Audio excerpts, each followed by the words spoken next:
Haruto was killed in his past life, only to wake up in the body of a poor child in a magical world. But what no one knows is that he carries memories and a vengeance powerful enough to destroy an entire kingdom. Haruto is a young boy no older than 10. His father had to move away from the city they lived in, and so the boy stood saying goodbye to the girl he loved. Despite his young age, he did what many grown men fail to do, my friend. Looking into her tearful eyes, he said, I have to go with my father now, but I promise you, I will come back and marry you. Even if I die or get killed, I will still return to you. The girl was deeply heartbroken. She didn't want to part with him, but life never goes the way we hope, and so the boy left, and the years passed. One day, Haruto was riding a bus when he noticed a little girl staring at him. Before he could even process what was happening, a horrific accident struck. Everyone on the bus died except Haruto. He opened his eyes, his head pounding with pain. He looked around and realized his body had changed. The place was unfamiliar, and everything around him was foreign. Confusing memories flooded his mind. His head throbbed with unbearable pain, and he couldn't make sense of anything. He soon discovered the truth. After his death, he had been transported to another world. Now he lived under a new name, Ryo. A group of workers entered the room he was in, carrying a bag that held something inside. They opened it and began eating. Ryo, starving, approached, but one of the men snapped at him. Get away from me! Your stench is ruining the food. Crushed, Ryo walked out and ate a few pieces of fruit he found on the ground, but the memories still haunted his mind. Two bodies, two sets of memories clashing inside one soul, a voice echoing endlessly in his head. Trying to pull himself together, he muttered, Haruto is dead in his world. I am Ryo now. I must continue. I will never forget my goal. I will avenge my mother. He had watched his mother be murdered before his eyes when he was just a child. He would never forget that moment, and he had sworn to get revenge. While lost in thought, he was interrupted by a group of girls in clean clothes. They were looking for a missing girl and asked him if he had seen anyone. Ryo denied it, saying he didn't know anything, but the girls didn't believe him and hurled insults at him. Then one girl with white hair stepped forward with gentle grace and said, I'm sorry for what my sister said. They're just upset because our sister is missing. I need some information from you. Ryo admired her manner and calmly told her everything he knew. The girl named Celia used her magic to try to locate her sister, but she couldn't find any trace of her. Instead, she discovered something unexpected. Ryo was the only one in the area with magical energy similar to theirs. She didn't know how he had that power, but she didn't question him further. As thanks for the information, she handed him a bag full of money and politely took her leave with the others. Ryo opened the bag and smiled when he saw the money inside. He quickly tied it around his neck and rushed back to the cabin to resume work. But the moment he opened the door, a man lunged at him and struck him hard in the chest, sending him to the ground. Thankfully, the blow hit the bag tied to his chest and spared his life. Frustrated that Ryo had survived, the attacker moved in to finish him. Ryo was terrified, frozen in fear, unable to move or think clearly. Suddenly, a strange girl appeared in front of him. She gently grabbed his face and said, There's no time. You have to awaken your powers now or we'll both die. In that instant, Ryo understood, and then it happened. He transformed into Haruto once again. The memories from his first life rushed in. His combat skills, sharp and deadly, came back instantly. He grabbed the criminal and shattered his skull in one clean strike. Catching his breath, he noticed the money bag moving beside him. He opened it, and to his shock, there she was, the missing girl. She was trembling, her voice full of fear. Please take me to the castle. My father will reward you if you bring me back. Before he could respond, she fainted from the horror of seeing the dead bodies around her. Ryo lifted her onto his shoulder and set out to find the girls to return her safely. They spotted him from a distance, but as he approached, one of them rushed forward and slapped him across the face. You lied to us earlier. You said you didn't know anything, and now you're carrying her. You kidnap her. Let her go. Don't touch her again. Ryo tried to explain, but the girl wouldn't listen. She was furious and fully convinced he was the culprit. Their leader raised her sword and pointed it at him. You denied knowing her before, and now you bring her back. You're coming with us to the castle. You'll confess everything there. We'll decide afterward if you're innocent or guilty. If you are innocent, you'll be rewarded. Ryo asked, and what if I refuse to go with you? She answered coldly, Don't misunderstand. This isn't a request. It's an order. And so they took him to the castle. Meanwhile, the police arrived at his workplace and arrested the real criminal. They were about to interrogate him when a masked man appeared and said, The mission failed. He activated a small device, and just like that, the criminal was dead. The masked man vanished, clearly planning something far more sinister. Back at the castle, Vanessa took the princess Flora to her bed to treat her injuries. Ryo, however, was thrown into prison for interrogation. A guard chained him up and said, "Listen carefully. Either confess that you kidnapped the princess, or I'll force you to talk." But Ryo was completely innocent. "I didn't kidnap anyone," he replied firmly. The guard didn't believe him. He beat Ryo mercilessly, demanding answers. Ryo, bruised and bloodied, stayed silent. He would not admit to something he didn't do. At that moment, Flora regained consciousness. Vanessa was sitting beside her, waiting for her to wake up. As soon as she opened her eyes, Vanessa told her everything. Flora immediately cried out, "Why did you imprison him? He saved my life! Bring him here at once! We need to reward him!" Vanessa rushed to the prison and was horrified by Ryo's condition. She shouted at the guard, "I told you to treat him gently. Why did you do this to him?" The guard defended himself. "He's a spy. He kidnapped the princess. Give me a little more time and he'll confess," Vanessa snapped. "Release him now. He's the one who saved her." Stunned, the guard obeyed. Ryo, however, was still angry and refused to speak to anyone, not even Celia. She used healing magic to tend to his wounds, which slowly began to close. Later, Ryo woke up in bed. Surprised, his pain was gone. Celia stood by and said softly, "Don't worry, you're safe now. The king himself will honor you in 2 days," she added. "I'm truly sorry we hurt you yesterday. I promise it won't happen again." Ryo smiled faintly and replied, "It's all right, but since I'll be meeting the king, I'll need your help. Teach me how to speak properly in front of him. I don't want to cause any trouble." After she agreed and extended her hand to help him up, a wave of immense joy washed over him, as if the entire world had suddenly lit up around him. Soon after, the king held a grand ceremony in which he honored Ryo and officially announced his enrollment into the Noble Academy. The atmosphere was serene and magnificent. After the ceremony, Celia met him on the staircase, introduced him to his class, explained everything he needed to know, and informed him that she would be their instructor. Since Ryo had joined late and exams were just around the corner, she told him, "If you ever need any help, come to me and I'll give you private lessons." Ryo was overjoyed by her words and gladly agreed. When he entered the classroom, however, he wasn't welcomed warmly. All his classmates came from wealthy, noble families, and they couldn't comprehend why the king would allow a peasant like Ryo to attend their school. Ryo paid no attention to their comments and quietly took his seat. Later, he went to Celia to study more, and things went smoothly from there. He continued studying with her until exam time finally arrived. While Ryo was preparing, he was pushing himself very hard, which worried Celia. She tried to convince him to take it easy, reminding him he was still new and that grades weren't everything. But Ryo reassured her with a calm voice, "I just want to learn. That's all." The exams began, and everyone took them seriously. A month later, the results were posted, and everyone gathered around to see how Ryo had done. To everyone's surprise, Ryo ranked first. One of the students erupted with anger, shouting, "That's impossible! He must have cheated or had someone help him. He was full of arrogance and baseless accusations." But Princess Christina stepped forward and said firmly, "If you have no solid proof of cheating, then it's shameful for a noble like you to act this way." Embarrassed, the boy backed off and left. After the results, Celia took Ryo to her room to celebrate. She was genuinely thrilled by how quickly he learned and began to feel a deep connection with him, as if he resembled her. Ryo, on the other hand,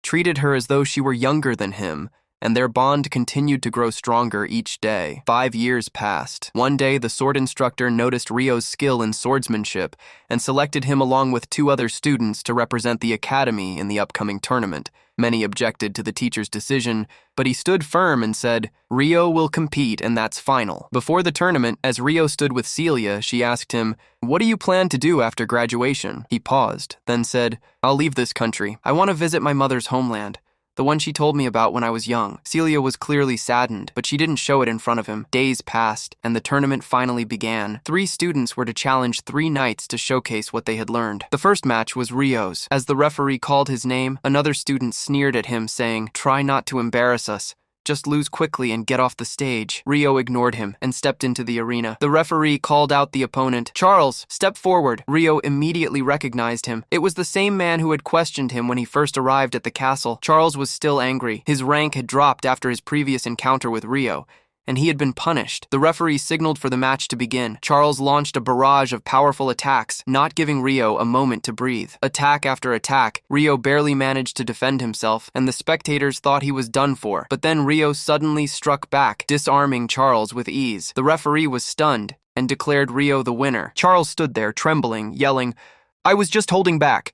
"Give me another chance and I won't go easy." But the referee shouted, "Enough! You lost fair and square in front of everyone. Accept your defeat." Charles begrudgingly admitted his loss and left. Celia and the instructor were overjoyed for Ryo, and the crowd was in awe, except for Charles. That night, he sat drinking alone, muttering, "That boy. He reminds me of my darkest day. Every time I see him, I feel humiliated. I don't want to see his face again." The man beside him asked, "Have you known him for a long time?" Charles replied, "Do you remember 5 years ago when Princess Flora was kidnapped? He was the one who rescued her. And when I interrogated him, I hid him. The king punished me for it." The man's expression changed. Doubts about Ryo grew in his mind. He began to suspect that Ryo might be the same person who killed the criminal, and perhaps even someone planning to destroy the royal family. Meanwhile, Celia stood beneath a tree, waiting eagerly for Ryo. Suddenly, another girl approached him and confessed her love. Ryo didn't respond, and the girl walked away. But Celia had seen it all, and she was deeply affected. It seemed she had fallen for him. Later, as Celia reviewed the students' graduation forms, she noticed Ryo hadn't submitted one. Her suspicions grew stronger. She realized he didn't plan to stay in the kingdom, and sorrow filled her heart. The new semester began, and Celia was now teaching magic. All the students used their magic normally, while Ryo pretended he didn't know how, but in reality, his hidden magical energy surpassed them all. No one knew this, of course. After class, as everyone left, Ryo approached Celia, but before he could speak, a student came up and mocked him in front of her. He sneered, "You worthless peasant. Stop clinging to the girls before I lose my temper. You think I don't know how you flirt every day?" Ryo remained silent, but Celia snapped at the boy. "Enough. He hasn't done anything you've accused him of." The boy was enraged by her defense of Ryo, but he had no choice but to leave. The next day, the students were assigned a field mission to explore the forest and reach its end. A senior student named Steele explained the terrain and everything they needed to know. Everything seemed perfectly in order. Then another map appeared, once said to have come from the Stewart family, the same family that arrogant boy belonged to. According to his claim, the map contained a shortcut that would lead them to the end of the forest as quickly as possible. Naturally, everyone believed him and followed Steele since he was supposed to be their leader. At first,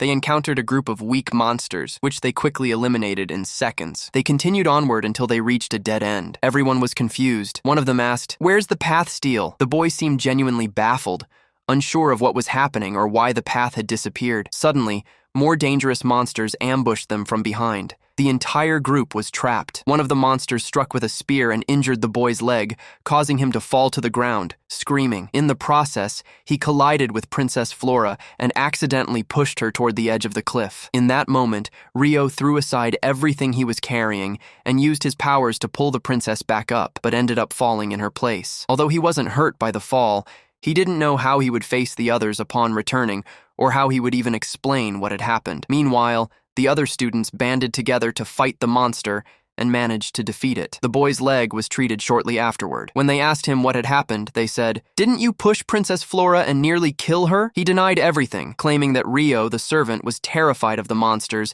and had accidentally shoved him, which caused him to fall into Flora. Then he said, because Ryo felt guilty, he threw himself over the edge to bear the punishment.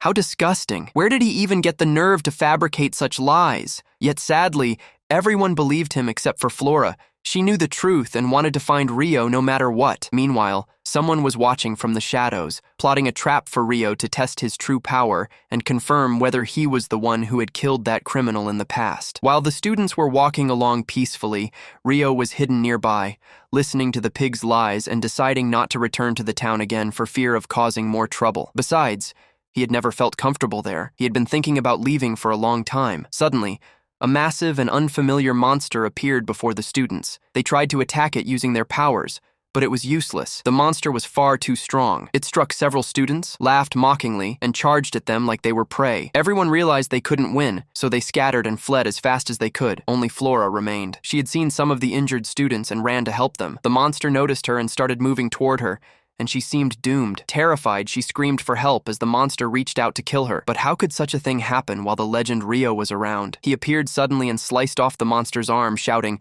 "Run from here now!" He activated his spiritual energy and began battling the monster furiously. Flora watched in awe. Mesmerized by the sheer power he possessed, Ryo fought the beast with incredible skill. Then, gathering his energy into his sword, he struck a single clean blow that severed the monster's head. He had killed it all by himself. The other students finally arrived at Flora's location, but Ryo spotted them just in time. He used his power and vanished before anyone could see him. However, the man lurking in the shadows had seen everything and now knew who Ryo really was. It looked like he had dark plans in mind. At the end of the day, after all the students had returned to the castle, Celia was carrying some items to deliver to the king. Just before knocking on the door, she heard Ryo's name being mentioned inside the chamber. She paused, focused on the conversation, and moved closer to listen. The pig boy's father was saying to the king, "My son caused today's incident, and I sincerely apologize, but I cannot allow him to be punished. We must place the blame on Ryo." Upon hearing this, the king began to think carefully, then replied, "As long as the blame is cast on a boy of no noble origin, it doesn't matter. The important thing is not to weaken the royal family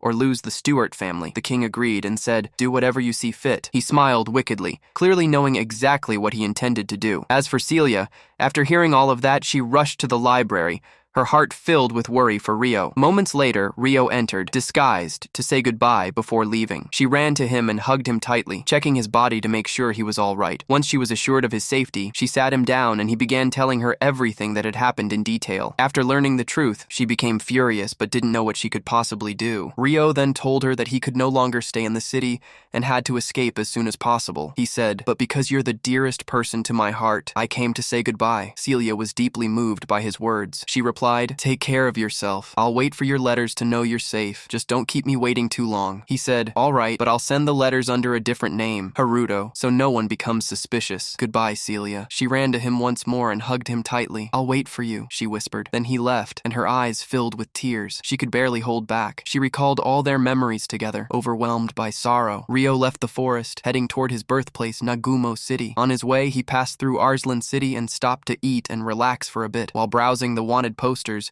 he was relieved to see that his name wasn't on the list. He entered a restaurant but felt someone watching him. He turned around. No one was there, so he continued on his way. Suddenly, someone behind him shouted, "Ramen!" He was shocked. "Ramen, here!" He couldn't believe it. He sat down, had a bowl, and asked the restaurant owner, "Where do you get your ingredients and spices?" The owner pointed to a nearby store, so Ryo went there and bought everything he needed. After that, he sent a letter to Celia letting her know he was all right and everything was going smoothly. Then he left the city and resumed his journey. But on the road, he spotted a girl lying on the ground. As he approached to help her, she surprised him with a poison needle. She stood up and said, "I'm going to kill you." Ryo immediately dropped his belongings and began healing himself using his power. "I won't let you kill me." A fierce battle broke out between them. The girl was incredibly strong, wielding the energy of demi-beasts and skillfully using magic. Ryo didn't know how to handle her at first and tried to analyze her style, then realized she was focused entirely on a specific dagger. So, he deliberately left an opening in his defense, tempting her to strike. When she lunged, Ryo struck with overwhelming force, knocked her to the ground, and disarmed her. "You've lost," he told her. After the girl was captured, her eyes suddenly changed. She began to cry bitterly and called out for her mother to come save her. Ryo didn't understand what was happening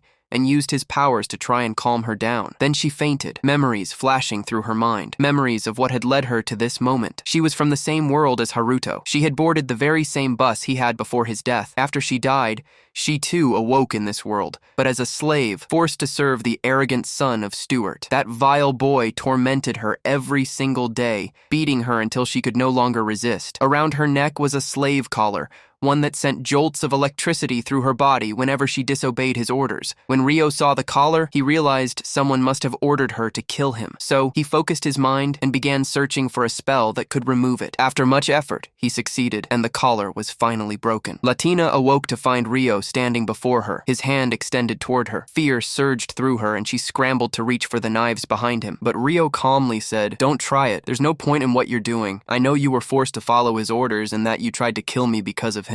Don't worry, you're free now." He asked her to tell him what had happened, and once she realized she wouldn't be hurt again, her eyes welled up with tears. She broke down sobbing and began telling him everything. Stuart had ordered her to kill Ryo the moment he left the city, ensuring she left no evidence behind. That's why his name was never listed among the wanted. At that moment, Ryo understood it was all the work of that pig, and he told her, "All right, you're free now. I've broken your chains, and if you wish to return to your fellow beastkin, walk that path for 2 days, and you'll reach them. Stay with them." Don't ever go back to Stuart. He slung his bag over his shoulder and prepared to leave. But to his surprise, she followed him. He turned and asked, "What do you want?" She replied, "I want to go with you. I hate walking alone. Please don't leave me." Ryo grew angry. "How do you expect me to forgive you? You tried to kill me. Do you honestly think I could forgive someone who tried to take my life? You're dreaming." The girl trembled in fear, but then reached into her pocket and pulled out the broken collar. She held it out to him and said, "Take me with you, even if it means being a slave again. Just please don't leave me here alone." Ryo was moved by her words. "What's your name?" he asked. "Latina," she replied. "All right, Latina. From today onward, you'll travel with me. Let's go." Latina's joy was overwhelming. They continued on their journey, and partway through, they stopped to eat. It was the first time she had ever tasted proper food. She ate while crying from happiness, unable to believe it was real. Ryo smiled and said, "Take your time. No one's going to steal your food. Why are you eating so fast?" Latina didn't hear him at first, too focused on eating. But when she realized what he'd said,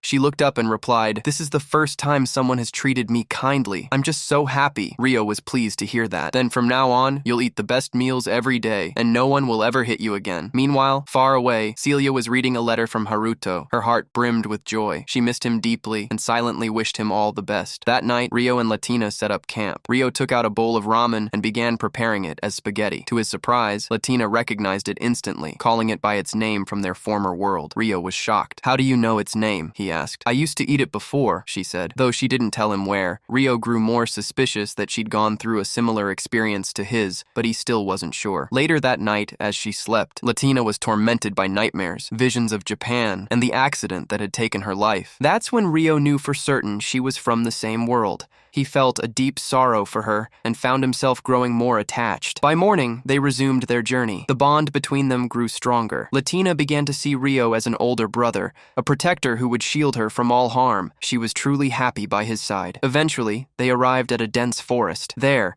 Ryo noticed a peculiar tree, one that Latina couldn't see. Sensing something strange, he moved closer and suggested they rest for the night and continue in the morning. Latina entered the tent to sleep, and Ryo followed shortly after. But suddenly, a noise outside caught his attention. He stepped out and was startled to find a wolf staring him down. The wolf emitted a blinding light, and 4 beastkins surrounded him. Ryo was completely confused. He tried to defend himself and understand what they wanted, but they kept attacking him relentlessly. One of the girls approached to interrogate him, while another entered the tent and found Latina inside. She instantly assumed Ryo had kidnapped her. Furious, they began to beat Ryo mercilessly until he lost consciousness. As darkness swallowed him, that mysterious girl reappeared in his dream. "How have you been, Haruto? It's been a while," she said. "Sorry, I can't help you in your current situation, but the least I can do is give you a pleasant dream." Then she vanished. Ryo awoke to find himself chained to a bed. The girls who had attacked him entered the room accompanied by the village priestess. But before the elder could speak, Latina burst into the room, rushing to his side and embracing him with relief. She was overjoyed to find him unharmed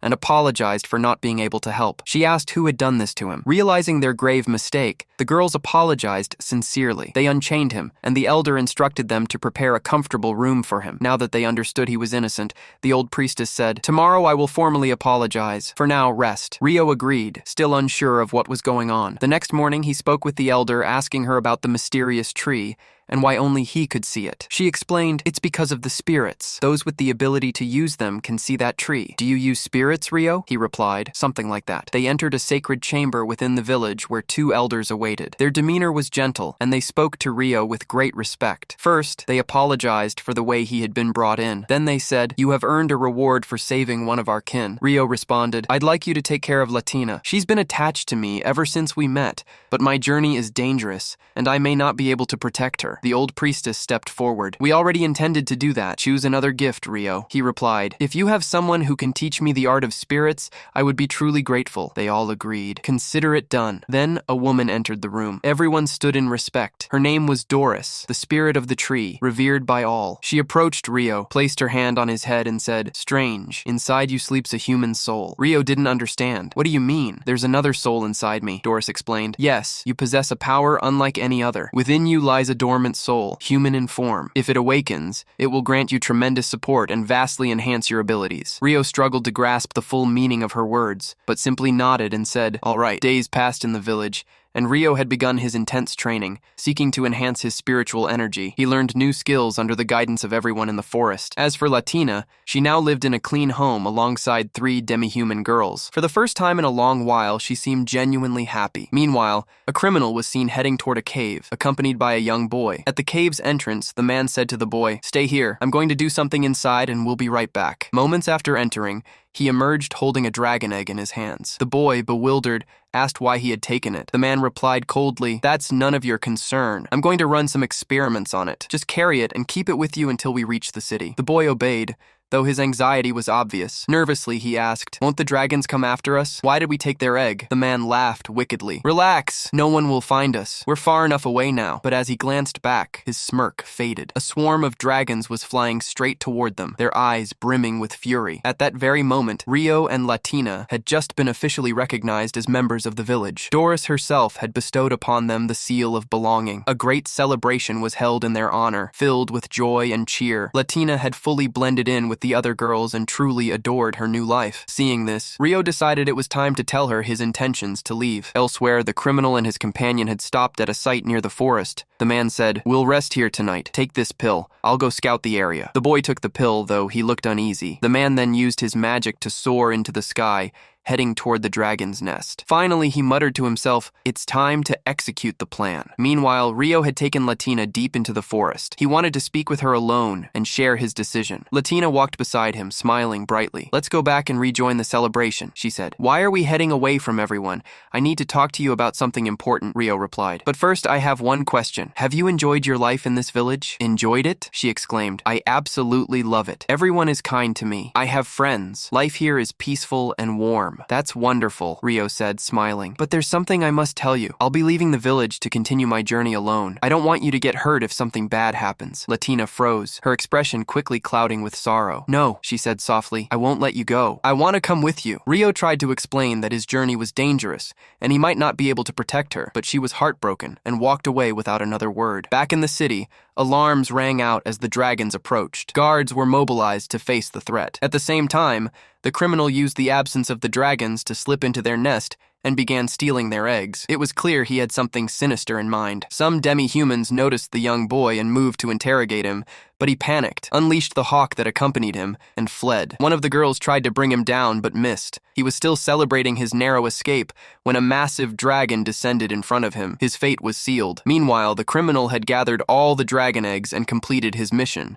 He then shattered the pill he had given the boy, who dropped dead instantly. The egg he had been carrying fell to the ground and rolled to a stop before Latina. The dragon saw the broken egg and, consumed with rage, assumed Latina was the one who had destroyed it. He lunged at her with lethal intent. A demi-human girl rushed to protect her, but what could anyone do against a dragon? He struck them both down with a powerful blow. They lay on the ground, helpless. At the same moment, the village felt the tremors of the dragon's attack. The celebrations halted, and everyone rushed back to their homes. Ryo encountered one of the village elders along the path and asked what was happening. "The monsters are attacking," the old man said. "The forest is surrounded. We must flee at once." Ryo immediately remembered Latina was still out there, and without a second thought, he raced to save her. Elsewhere, the demi-human girl was hiding behind a tree, whispering to herself, "We need to lure the dragon away from the city to protect the people. But how? This is suicide." Latina, however, paid no mind to the danger. Determined, she decided to distract the dragon herself. And indeed, the beast followed her, tearing through trees, its fury unrelenting. Just when it seemed he would kill her, Ryo arrived. He struck the dragon and snatched Latina from its path, saying gently, "Stay here." Then he turned to face the beast with nothing but his bare hands. What followed was a dazzling cloud. Blows flew in every direction. The girl watching from afar was in awe of Ryo's overwhelming strength. She could hardly believe her eyes. Even the dragon was stunned. It opened its mouth to unleash a devastating breath, but Ryo was faster. He slammed it shut, then delivered a crushing blow that brought the dragon to the ground, lifeless. When the other dragons saw their leader fall, they panicked and fled the area. Latina ran to Ryo and hugged him tightly, tears of joy in her eyes. The other girls arrived, astonished by the power Ryo had displayed, and so that long day came to an end. The next morning, Latina had begun to accept what had happened. She told Ryo that she had decided to stay in the village, but she would wait for him. She reminded him of everything he had done for her, then finally decided to reveal her truth. "I know this may sound crazy," she began, "but please believe me, it's the truth. I wasn't born in this world. I was born in another world called Earth. I used to live in a place called Japan, but after a terrible accident,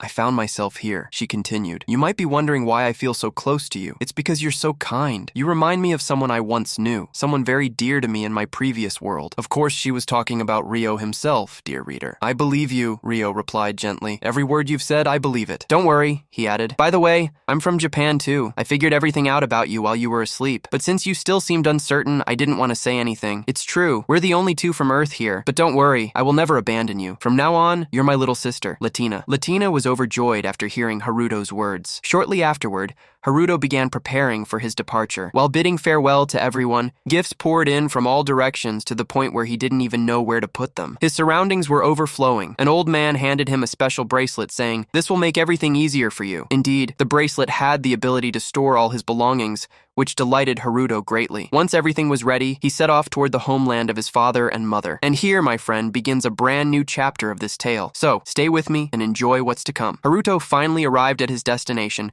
and began noticing that everyone in the village had black hair, just like him. Yet, he didn't know whom to approach or how to begin. So, he asked a girl there to guide him to the village chief. Her name was Rory, and she led him to an elderly woman named Sai. As soon as he entered, she asked him, "What do you want, child? You don't look like you're from around here." Haruto shared his story with her and said that he had come to learn about his family's origins. He added, "My mother and father died when I was young, and I've come here to learn about their past." The old woman then asked for their names, and when he gave them, her face suddenly changed. She immediately ordered Ruri and the girl with her to leave the room. Once they had left, she looked at Haruto and said, "I want you to tell me your story in full so I can tell you everything." Haruto began, "I used to live with my mother and father in a distant place deep within the forest, but I never met my father. He passed away before I was born. Then my mother was killed when I was still a child. She once promised to take me to a place called Nagumo, so I could learn about our roots and build them a proper grave as a tribute." The old woman was moved by his words and smiled, saying, "Don't worry, I knew them well. They were very close to me." Haruto was stunned and asked, "You knew them? How?" Sai replied, "Because your father was my son, and you are my grandson, Haruto. Don't worry. We built 2 graves for them the moment they left the village." She then took him there to see them. As she stood before the graves, sadness filled her face. She looked at Haruto and said, "Long ago, your parents committed a grave crime. Many people began hunting them, and they had to flee the village. To help them vanish, we built 2 false graves so that everyone would believe they had died and stop searching for them.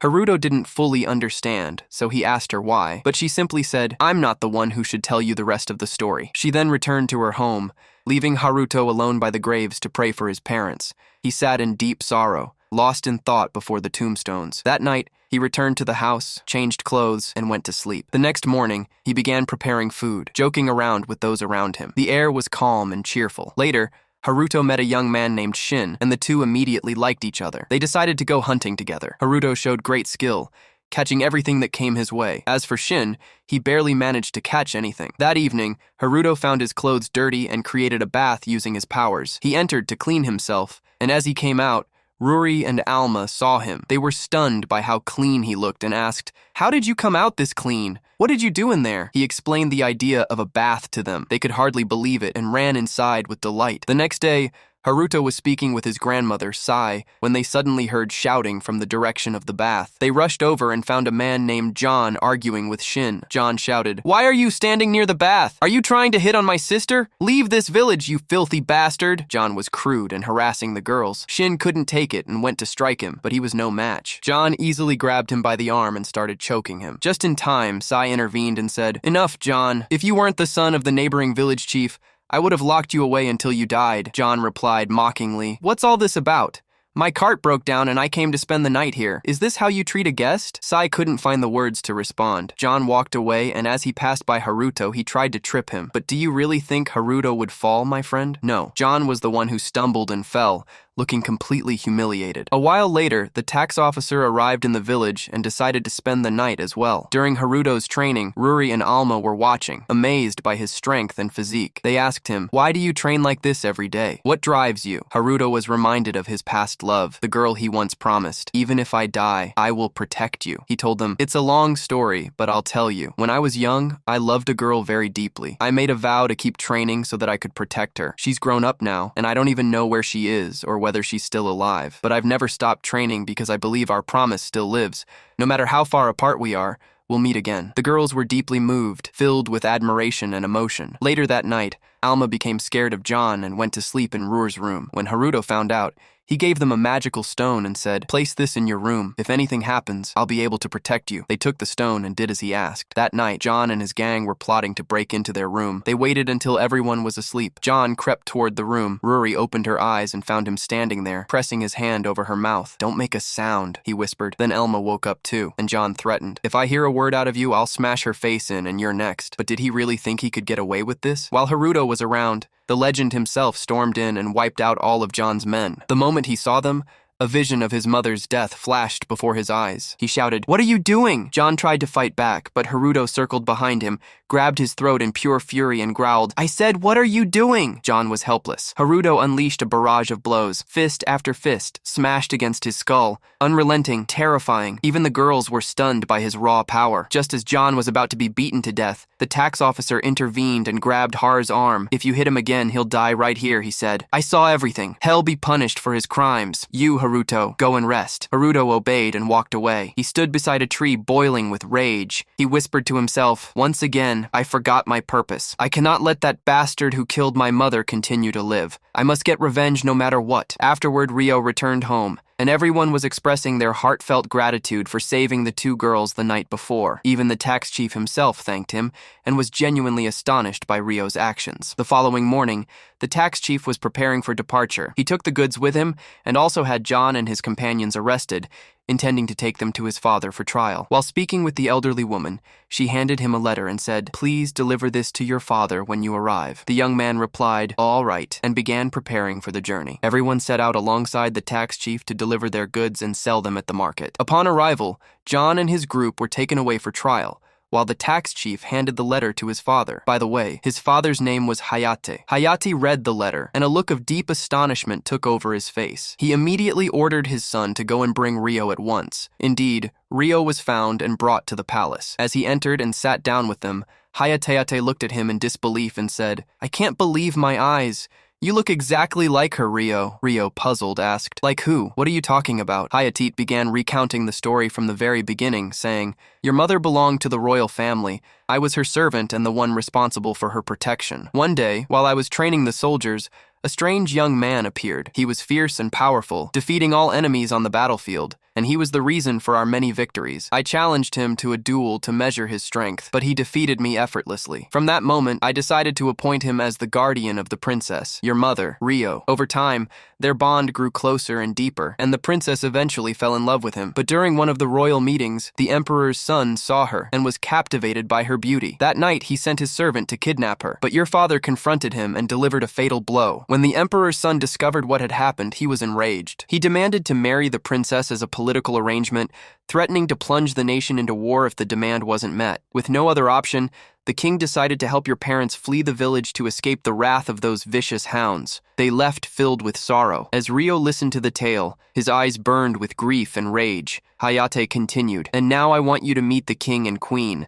I've already told them about your presence here, and their greatest wish right now is to see you. Will you come with me to meet them, Ryo?" Without hesitation, Ryo agreed and went with him. He found them seated inside the palace, overwhelmed with emotion at the sight of their grandson. They could barely believe their eyes. Joy filled their hearts, and Ryo greeted them warmly as they began to converse. The grandfather then asked Ryo to share his entire story from the very beginning so they could understand everything he had gone through. Ryo began telling his sorrowful tale. "When I was little, I lived with my mother in happiness. Though we were poor, every day felt bright and full of life. Then one day, my father's old friend, Lucius, entered our home. He kicked me with his foot and drank from a bottle of medicine. My mother rushed in asking what he was doing. She tried to stop him, but he attacked her and killed her right before my eyes. I stood there frozen, unable to move. I didn't even understand why he did it, but I swear when I see him again, I will show him no mercy. I will avenge her no matter what it takes." The king and queen were heartbroken by what their grandson had endured. They asked him, "Do you still intend to walk this path of vengeance? Have you considered letting go?" Ryo replied with resolve, "I know the path of vengeance is dark, full of pain and obstacles, but it's the only path I see before me. I won't rest until the dog who murdered my mother lies dead." The grandfather admired his determination and said, "Impressive, but to truly gauge your strength, I want you to duel Hayate in a one-on-one battle. No one has ever defeated him except for your father. Now I want to see if you truly have what it takes to claim vengeance." Ryo responded, "I accept." They made their way to the training arena. Hayate rolled up his sleeves and charged at Ryo with ferocity,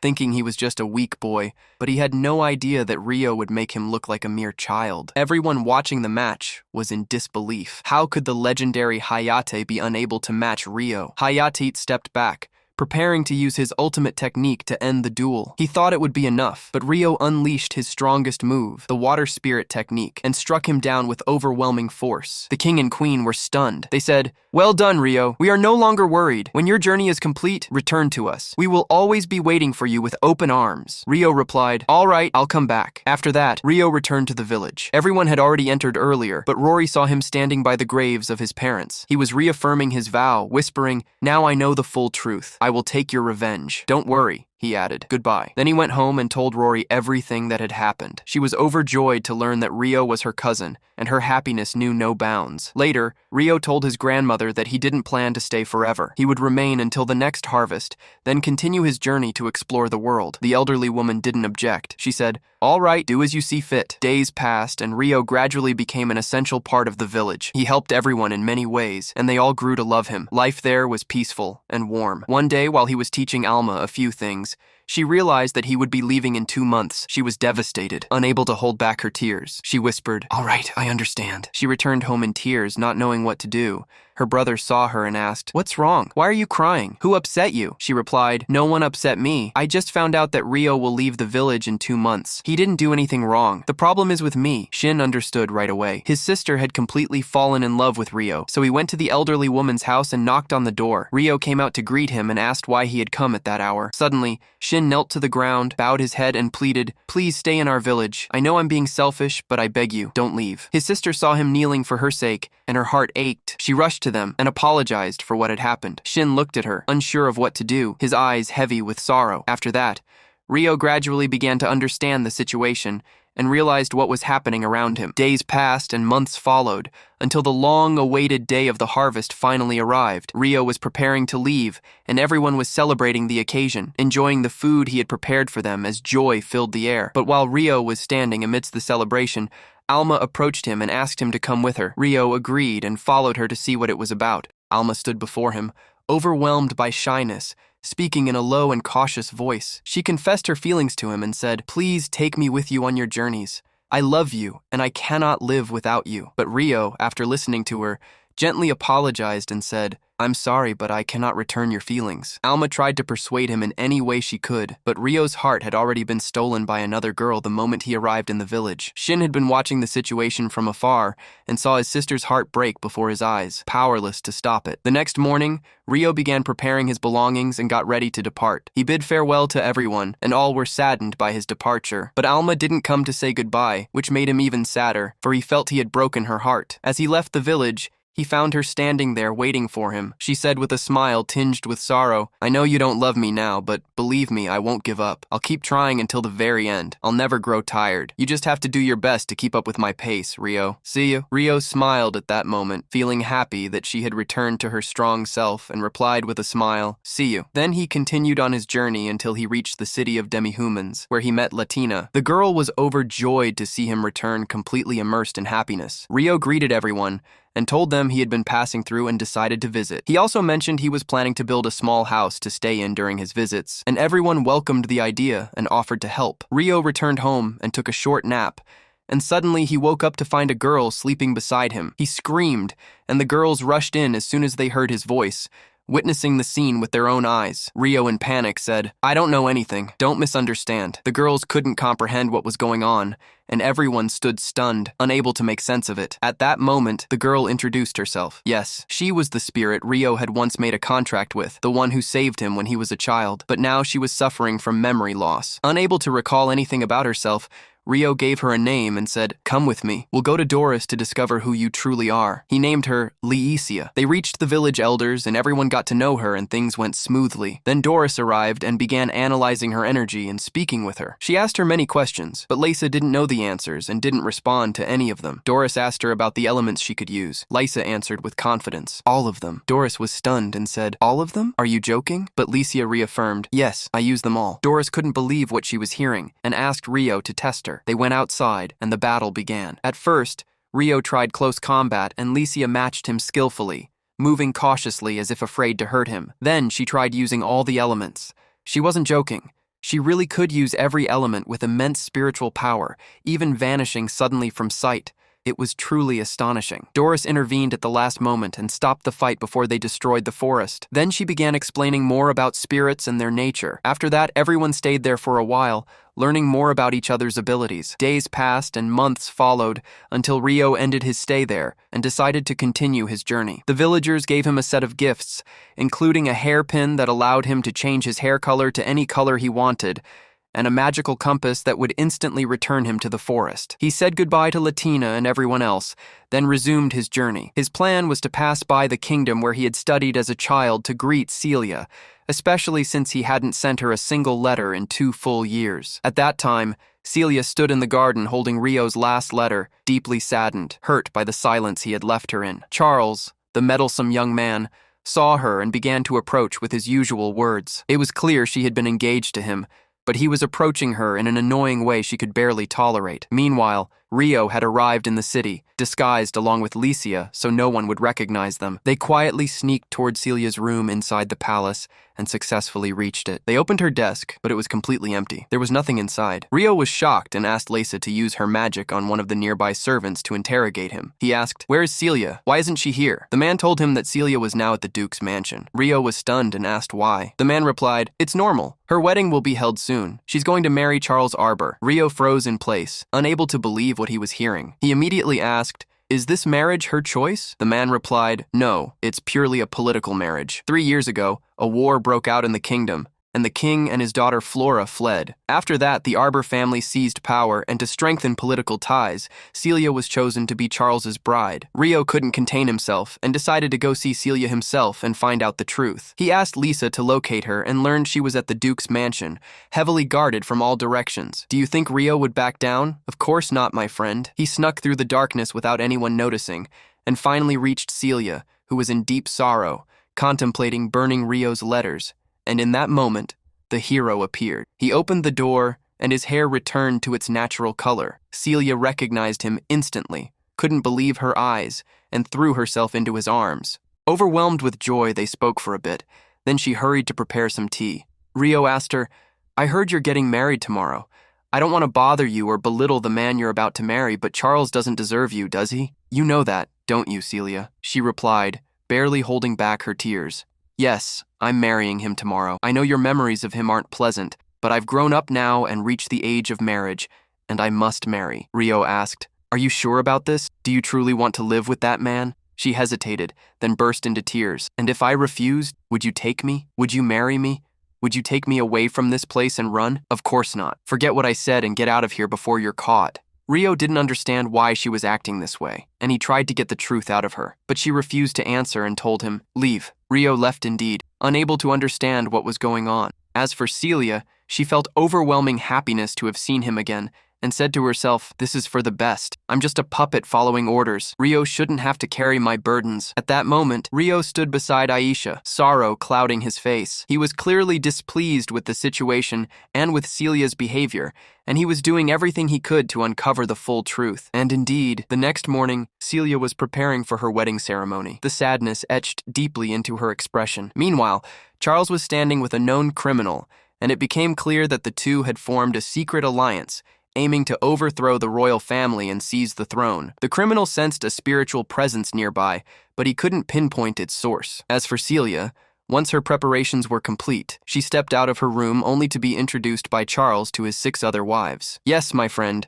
that scumbag was already married to 6 women, and now he wanted Celia to be the 7th. He left them to get to know one another, strutting away in his arrogance. In those tense moments, The wives turned to Celia and spoke with pure disdain. You may be the king's daughter now, but once you marry Charles, you'll be the lowest among us. You better learn your place now, or we won't be so kind next time. Celia couldn't respond. Her heart was drowning in sorrow. Aisha had been watching from afar, and after hearing everything, she rushed to tell Ryo what had happened. Soon after, Celia boarded the wedding carriage and sat beside Charles as the wedding procession began to move. Ryo stood at a distance, watching everything unfold. He saw the pain in Celia's eyes and was overcome with anger and heartbreak. Can you imagine, my friend, Celia being stuck in this misery forever? But just as she stepped down from the carriage and reached out to take Charles's hand, the beast awakened. Ryo appeared. He charged through the soldiers like a raging storm, seeing no one in front of him. Even those on horseback couldn't stop him. He tore through them one by one. He landed a crushing punch on Charles, then grabbed a dagger and held it to Celia's neck, shouting, "Don't move! Anyone who gets closer, she dies." Celia was stunned. She didn't understand what was happening or why Ryo would put himself in such danger. But then Ryo spoke to her through telepathy. "Calm down. I'm not here to hurt anyone, and I'm not here to take you by force. I just want to know your true desire. If you wish to cancel this wedding without anyone blaming your family, just say the word and I'll make it happen. But if you truly wish to marry Charles, I'll walk away without causing any harm. I just need to know. What do you want, Celia?" She was overwhelmed, unable to think straight, but she summoned all her courage and replied, "Take me with you. I don't want to marry that dog." Ryo smiled and said, "As you wish, my lady." He lifted her in his arms, looked at Charles with scorn, and declared, "Listen, Mutt, I'm taking your bride right in front of you on your wedding day, and there's nothing you can do about it." Then he bolted with her in his arms. Celia was overwhelmed with joy, barely able to believe what was happening. Her family cried out, terrified for her safety. But when her father looked into her eyes, he knew something far greater was at play. At that same time, the criminal realized that Ryo was using spirit magic. He began to suspect that Ryo was the same young man he had seen before. He observed him closely, piecing together the signs until he was certain. He launched a powerful attack to test Ryo's abilities. Ryo blocked the strike, then took off, carrying Celia while the soldiers chased after him, trying to trap him. He slipped into a narrow alleyway and handed Celia to Aisha, saying, "Take her and run. I'll catch up with you soon." Aisha didn't hesitate. She grabbed Celia and escaped. While Ryo stepped back out to distract the soldiers, they all charged at him recklessly, surrounding him from all sides. But Ryo didn't flinch. He unleashed his fury, sending the soldiers flying one after another. Just when he was about to escape, Alfredo arrived. Yes, Alfredo, the strongest soldier in the entire kingdom. He attacked Ryo with all his might, and Ryo barely managed to defend himself. He struck again, and Ryo blocked once more. Then Ryo shoved him backward. The watching soldiers were in utter shock. How could this mysterious intruder be so powerful? Alfredo noticed something strange. Ryo wasn't even using his full strength. Growing desperate, he gathered every ounce of power into his blade and shouted, "This is your end." He unleashed a devastating strike, setting the battlefield ablaze and destroying everything in its path. When the soldiers tried to look for Ryo, he was gone. They assumed he had perished. But do you really think he died, my friend? Of course not. He escaped in the final moment and finally reached Celia. She was standing beside Aisha, and the moment she saw him, she ran to him, unable to believe her eyes. She tripped, falling right into his arms by accident. Then she quickly straightened up and apologized, thanking him for risking his life to save her. Ryo simply smiled and said, "It's nothing. This is the least I could do for you." Everything seemed calm and beautiful. But suddenly a strange light shone across the sky. Aisha grew tense and said quickly, "Ryo, there's danger on the other side. They're in trouble. You must go." On that other side, 3 girls were descending from the sky. One of them was Haruto's first love. They were captured by bandits who planned to execute them. Can you imagine if one of them were to die today? No way, my friend. Ryo arrived just in time. He heard the girls speaking in Japanese and instantly realized they were from his world. He annihilated the bandits and ran to unlock the door where the girls were trapped. He asked if anyone else was inside, and they pointed to another carriage. He rushed over and unlocked it, and then boom, he froze in shock. Yes, Ryo recognized her, his beloved. He couldn't believe his eyes. What on earth had brought her here? What a shock. After saving them, Ryo continued walking with the group, speaking to Aisha. "I've completed the task. I protected the ones you asked me to." She agreed to meet him again soon and replied, "Next time I'll come with Celia too." At that moment, Miharu turned to Ryo and said sincerely, "Thank you for saving us." He answered calmly, "I only did what I had to do. There's no need to thank me." From that point, Miharu began introducing herself to him. Ryo's heart was filled with anxiety. He feared that revealing his real name might trigger her memories of their childhood. But finally, he made his decision and said, "My name is Ryo, but due to circumstances, I currently have no family name." As soon as the young girl heard the name, surprise spread across her face. She remembered the boy her sister once loved, the one who had bid her farewell long ago. Still, she hadn't realized that the Ryo standing before her was that very same boy. Miharu then introduced the girl accompanying her. Her name was Chun. Ryo instantly understood she was Miharu's younger sister, the same girl who was 3 years younger, and whom he hadn't seen since leaving their neighborhood. Then Miharu's younger brother appeared and introduced himself. Ryo was puzzled to discover that the boy didn't share the same family name, and silently concluded that Miharu's mother had married another man after her father. At that point, Miharu asked Ryo why people in this world spoke a different language from the one in Japan. Ryo explained that it was a complex matter and promised to tell her more later. As they continued walking together, Ryo suddenly stopped at a certain place. He concentrated his power, and suddenly a massive stone house appeared before their eyes, seemingly carved out of a giant boulder. Everyone stood in awe, unable to comprehend what had just happened. Then Ryo turned to them and said, "I know it looks like a rock from the outside, but believe me, the inside is fully livable." As they stood before the stone house created by Ryo, Aisha appeared, this time with Celia. As soon as Celia saw Ryo, she rushed to him in a panic, asking if he was okay. When she realized he was safe, her heart filled with joy at the fact that he'd saved everyone. Ryo then introduced her to Miharu and her group, but Celia was surprised when she realized they were speaking the same language Ryo used to speak when they first met. She couldn't understand a single word at that moment. Aisha stepped forward and kissed each of their foreheads, granting them a portion of her magic to enable communication. She then clarified that this magic was only temporary and would fade in time. After that, Ryo invited them inside. Though the house looked like a solid rock from the outside, the interior was spacious and fully equipped for living. He allowed them to use the bathroom to shower and recover. Meanwhile, he sat down with their younger brother and began cooking a simple meal with his own hands. As he prepared the food, he spoke to the boy about everything that had happened and explained more about the nature of this new world. At the same time, Aisha sat privately with Miharu and shared deeper insights, telling her that she was in fact a spirit bonded to Ryo, her existence entirely tied to him. Later, as everyone gathered around the table, Ryo began explaining what had truly happened. He said that everything they experienced was the result of summoning magic. He clarified that this type of magic was incredibly rare and could only be performed by a few individuals. The person who casts it must use nearly all of their magical energy to transfer people from one world to another. This means whoever summoned them must possess unnatural power and a magical level beyond human limits unless they weren't human to begin with.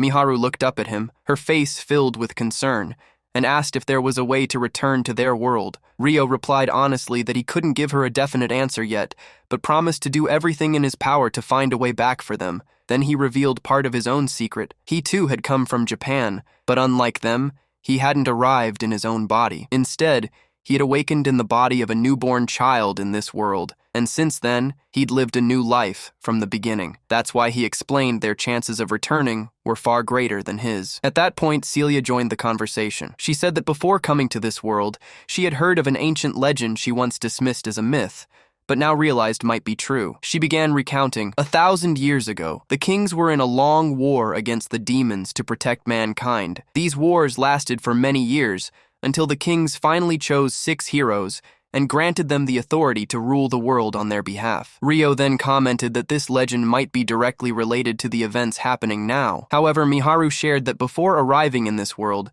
she had been with others, but wasn't sure whether they had also been brought here. She asked Ryo what he thought. He answered that it was certainly possible, but still just a possibility. Nothing was certain yet. That night, Aisha asked Ryo if she could sleep beside him. She explained that her magical power was fundamentally drawn from his energy, and that her very existence was directly tied to him. Therefore, it would be best for her to stay close to him, especially while sleeping. But Ryo firmly refused, saying it wouldn't be appropriate. Seeing how serious he was, Aisha chose to stay silent. In the end, she decided to sleep next to Miharu instead, saying her magic was extremely weak and that staying near her might help. And so, everyone went to rest in their places for the night. The next morning, Ryo awoke, lost in a storm of thoughts. Speaking to himself, I never imagined I'd meet Miharu again in this world. How would she react if she found out that I'm the same person, Ryo? The boy she once knew. All the memories we shared might come rushing back. But the truth is, I now live under a different identity. I am Ryo here, but I was once Haruto, and Haruto died in the real world. That's why I must continue on this path until I find the one who murdered my family and take my revenge. While deep in thought, Celia entered and said, said, I haven't had a chance to talk to you since I returned, but today I have some questions. You carry so many secrets. How did you meet Aisha? How can you speak these people's language? And it seems like you've known Miharu and her siblings for a long time. Ryo answered her truthfully. I'll tell you everything. The truth is I'm not from this world. I came here after I died in my original world. When you first saw me, I still had all my memories from the life I once lived. My name back then was Haruto, and I was 20 years old when it happened. Celia was stunned, so that's why she said, that's why I felt there was something different about you from the very beginning. You always seemed more mature than your current age,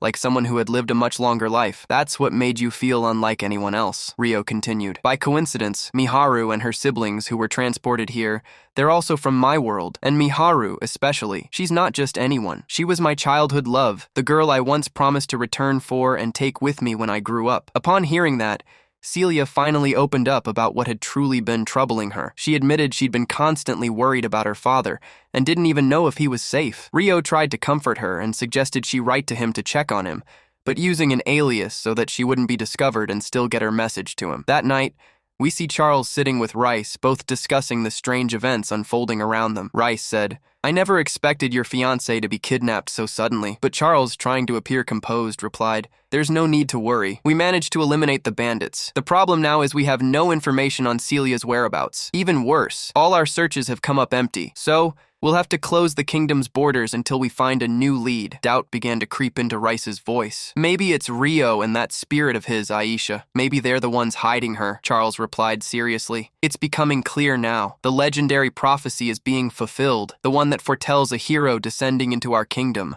I'll personally have my father put them under surveillance until I'm sure. Rice looked at him tense. I truly hope they're loyal to your kingdom, Beltram. I have a feeling you'll soon possess another sacred stone, and that could completely shift the balance of power in your favor, Charles confirmed. You're right. The stone is now with Princess Flora and the Duke. I'm sure they're currently welcoming the hero they summoned. Elsewhere, we find a mysterious young man being treated like a legendary hero in the royal palace, despite not understanding anything that's going on. What was strange was that he actually enjoyed it, as if living out a fantasy. One of the people beside him said, You may ask for anything you wish, and it shall be granted. No questions asked. The young man felt like he was inside a bizarre novel. He remembered the last thing that happened in his old world, how he was just lying in bed living an ordinary life when suddenly a massive magical circle appeared beneath him and transported him here. When he woke up, he was surrounded by soldiers, and standing before him were Princess Flora and her loyal guardian Gustav. Startled, he shouted, Who are you people? What's happening right now? Flora stepped forward and introduced herself. I am the second princess of this kingdom. This is Gustav, my faithful protector. It was then that the young man realized he truly had been pulled into a different world altogether. Flora looked at him and said, It's clear you're the chosen hero, foretold by the great prophecy of the 6 kings. It was the same prophecy Ryo had mentioned earlier. She began telling him the story, though he didn't understand much of it. Then Flora added, The greatest proof that you're the hero is the sword you're holding. The boy looked down in surprise. There was indeed a sword in his hand, one he hadn't even noticed before. Seeing the opportunity, he decided to play along and introduced himself as Sakana, and from there, negotiations began between him and the kingdom, and deep down, he was determined to walk away victorious. While speaking with them, Sakana realized that the reason he was brought here had something to do with the stone Princess Flora possessed. He asked them directly if they had a way to send him back to his original world, insisting that what happened to him was nothing short of kidnapping. Flora answered honestly, saying she didn't know if that was possible. Gustav then stepped in to calm the tension, assuring him that he was misunderstanding the situation and that Gustav himself would explain everything. Meanwhile, Ryo was flying through the skies with Miharu, carrying her in his arms. She was both Aruk and overwhelmed. This was her first time ever experiencing flight. It felt surreal to her, like she was dreaming rather than awake. On the other side, Celia sat with Aisha, asking questions about Ryo, trying to understand him better. She said he always seemed mysterious and hard to grasp, but Aisha responded, I know everything about him. We share memories and awareness. We possess one soul that makes me the closest person to him, his trust in people. It returned because of you. You were the first to reach out your hand to help him. At that moment, Ryo and Miharu arrived near the kingdom. Before landing, he changed his hair color to conceal his identity so no one would recognize him. Then he pulled out a magical necklace and handed it to the others.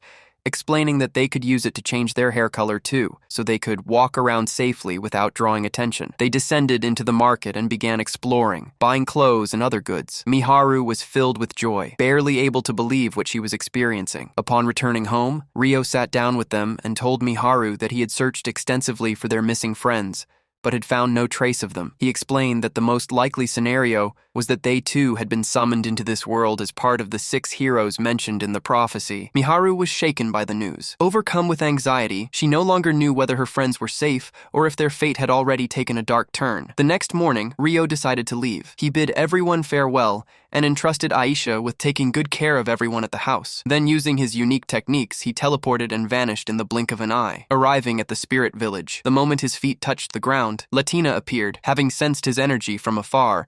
Her eyes lit up with joy at seeing him again. Soon the rest of the girls followed, all of them rushing toward him, overwhelmed with happiness for being able to see him once more. Ryo told them he had come for an urgent matter and needed to consult the village elders about something of great importance. He asked the girls to help him arrange a meeting. They guided him to the council of elders where Ryo sat before them and began recounting everything that had happened. He said, "The 6 pillars suddenly lit up, and at that exact moment, 3 people from another world appeared. I believe they're connected to the ancient legend, the one about the 6 heroes foretold to come and save this world." One of the elders asked in surprise, "And why do you believe they are from another world?" Ryo replied confidently, "Because they're currently living at my house. I've been protecting them, and they still know nothing about this world. I'm also convinced that 2 others were accidentally pulled in during the summoning process and were lost somewhere along the way." Another elder stood up, astonished. "You actually managed to communicate with them?" Ryo nodded. "And how did you understand their language?" Ryo answered coolly. "In my previous life, I lived in their world, so talking with them was natural for me." He then added, "Still, I won't reveal everything now. I'll leave the details for a more suitable time. What I need from you is a promise. Allow the 3 siblings and 1 more person to stay in the village temporarily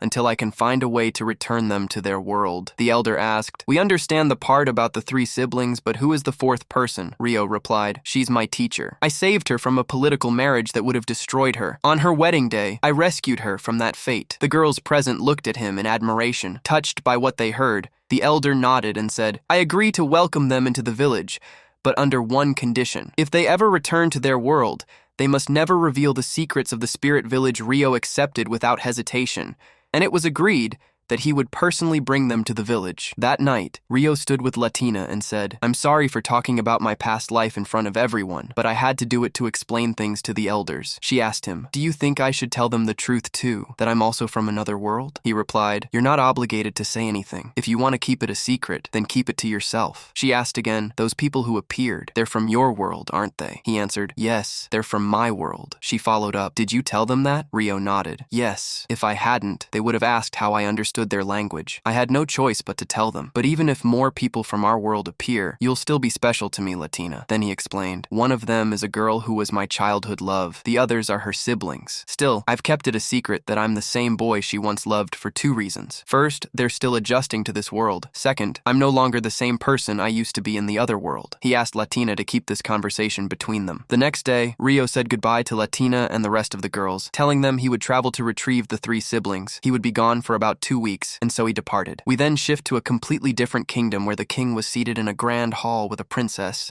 He told her that he summoned her urgently for a serious matter, he explained. "We used a powerful magical stone to summon a girl from another world, and it turns out she's a hero. I've heard that your kingdom also managed to summon someone from another world. Since this has now become a reality, I want you to inform your kingdom that they are invited to the ceremony we're hosting. And don't forget to remind them of the hero they summoned." The princess agreed to deliver the message, but she asked, "What is the name of the hero you summoned?" The king replied, "She said her name was Suki, but later explained that Suki is her family name because in her world, family comes before the individual." The princess found the name strangely familiar, as if she'd heard it before, and it stirred a suspicion in her heart that Suki might be from the same world as their own hero. The king granted her permission to meet Suki in person, and so the king's daughter escorted her to where she was staying. Elsewhere, we see Rice standing in the heart of a dark forest, Surrounded by terrifying monsters whose eyes glowed in the shadows, he issued a cold command. I want you to capture anyone with immense magical power. You have until tomorrow. The monsters shot off like a raging storm, rushing toward their target. Meanwhile, Grace's trap to ensnare Ryo was slowly unfolding. The next day, at Celia's home, she was sitting and playing with the younger brother. While Miharu sat with her sister, their conversation inevitably turned to Ryo since the moment they met him. Her sister noticed and asked with clear jealousy, "Why are you talking about him all the time?" Jealousy was written all over her face. Miharu replied calmly, trying to reassure her, "I trust Ryo. I'll leave everything to him. He'll find a way." Her sister gave a sarcastic half-laugh and said, "This is the first time I've seen you flustered in front of a guy. You seem happy being around him." But Miharu quickly denied it. "Maybe it's just because he's kind and gentle with us. Nothing more." Her sister snapped back. "His rudeness reminds me of the old Haruto." Realizing her words were harsh, she apologized and left, only to fall deep into thought. Did she still love Haruto? Or was her heart beginning to lean towards someone else? At that moment, Rice's monsters appeared around the house. The air changed. A heavy, eerie presence blanketed the area.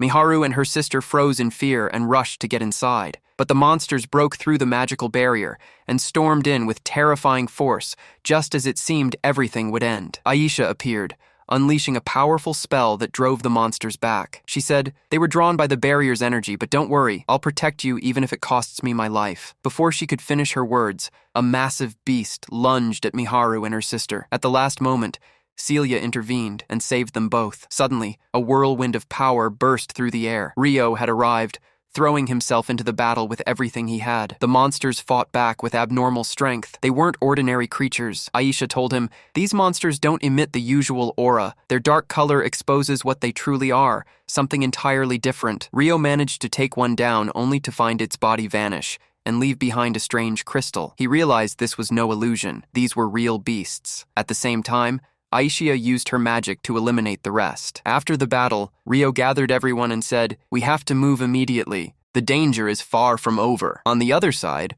Rice was observing as his monsters returned to him, but he noticed some of them never came back, specifically the ones Ryo had defeated. The others returned, bringing captured warriors caught in the trap. Rice then ordered them to spread out again and continue the operation until his goal was achieved. The next morning, Ryo transported his group to the village. Everyone was left stunned by the strange sensation of instantaneous travel. They couldn't believe they had left their previous location and arrived somewhere new in the blink of an eye. As soon as their feet touched the ground of the village, and they saw the demi-humans, their gazes froze for a moment. Their forms were unfamiliar and different from anything they had known before. Ryo smiled calmly and explained that these were not merely demi-humans, but unique spirits who lived hidden from the world, and only a very few people even knew of their existence. Suddenly, Latina spoke fluent Japanese, and everyone's eyes widened in shock. She laughed and said that, like Ryo, she retained memories from her previous life. She then offered to teach them the language of this new world. Ryo looked at her and asked if she was sure about revealing her true identity to everyone. She replied confidently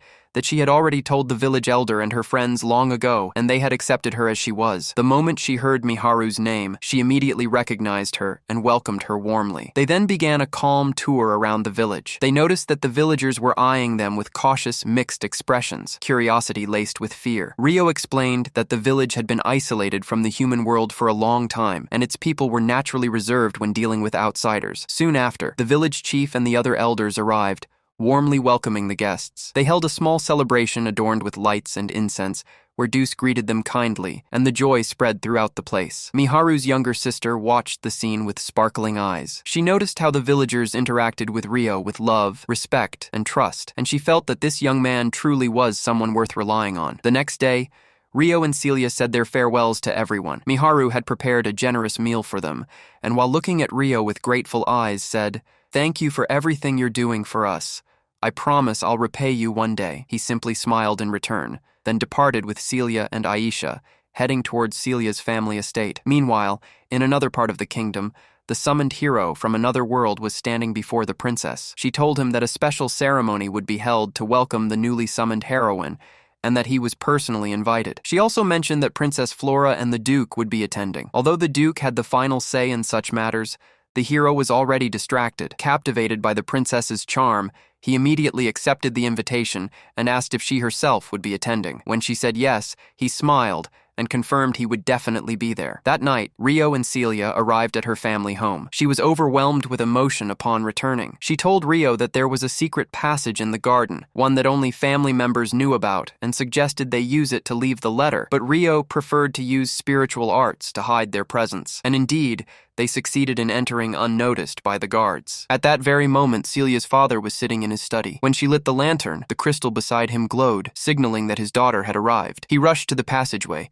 but found only a handwritten letter. I am now living a peaceful life among people I trust. I know I let you down when I refused to marry the Duke, but I promise I'll return one day and tell you everything. He read the letter and sighed in relief, realizing she had just left moments ago. Meanwhile, Ryo and Celia had already taken off, soaring through the sky. He turned to her and asked if she was sure she didn't want to see her family. She replied firmly that this was the best decision for now to avoid complications. Then, with deep sincerity, she thanked him for everything he had done for her. The next morning, Uzoma was sailing aboard her ship when she suddenly spotted an enormous dragon flying overhead. Its size was terrifying. One strike from it could have wiped them off the face of the earth. Fortunately, luck was on their side. The dragon didn't notice the ship and continued on its way as if nothing were there. At that moment, Uzoma and her crew realized that continuing the journey would be a huge risk. They were forced to make an emergency landing in one of the nearby cities. There, Uzoma was surprised to find Duke Gino's ship docked at the very same place. It turned out they had also stopped because of the dragon. An urgent meeting was held where they exchanged information about what they had seen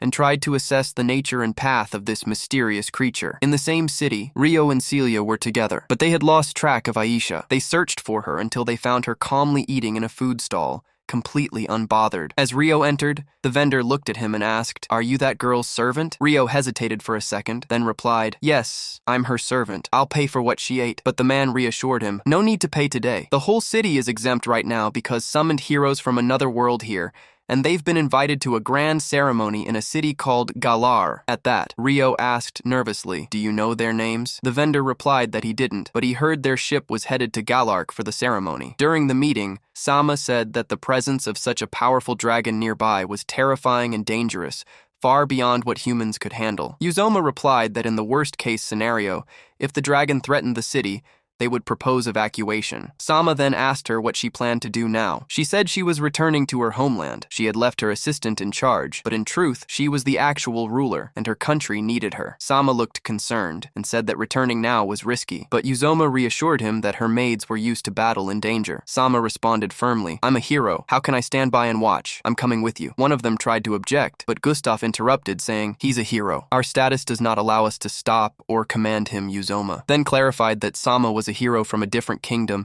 and should not risk his life for theirs. But his persistence made her agree in the end. As they were preparing to depart, one of the guards sent by the Duke to protect her arrived. He introduced himself as Brant and turned out to be someone who knew the maid Arya from long ago. He told her that he had searched for her for a long time and that what happened to her family had been cruel. Arya replied calmly, "Princess Uzoma adopted me. I now serve her." The convoy set off. On the road, Arya suddenly shouted for the guards to stop the carriages. A large number of monsters had appeared, ahead and on both sides, far more than usual, as if someone had arranged it. Massive boulders came crashing down onto the convoy. Arya released her magical power and formed a barrier to protect the princess and those around her, but the monsters kept increasing, nearly 400 of them. Arya bravely stood at the front and ordered the soldiers to stay behind and protect the princess no matter what. She stepped forward alone and unleashed a stunning attack that shocked everyone. In the distance, Rice was watching the scene. He was the mastermind behind it all. He muttered to himself, "I didn't expect them to hold out this long. That assistant is stronger than I thought." Back in the carriage, Sama was panicking, trying to hide his fear. He pretended to be calm and said, "Why haven't the guards taken care of the monsters yet? If this continues, I'll step in." Suddenly, a massive object crashed onto the carriage, shaking it violently. Sama drew his sword and shouted, "I can't take this anymore, I'm fighting!" He jumped out of the carriage,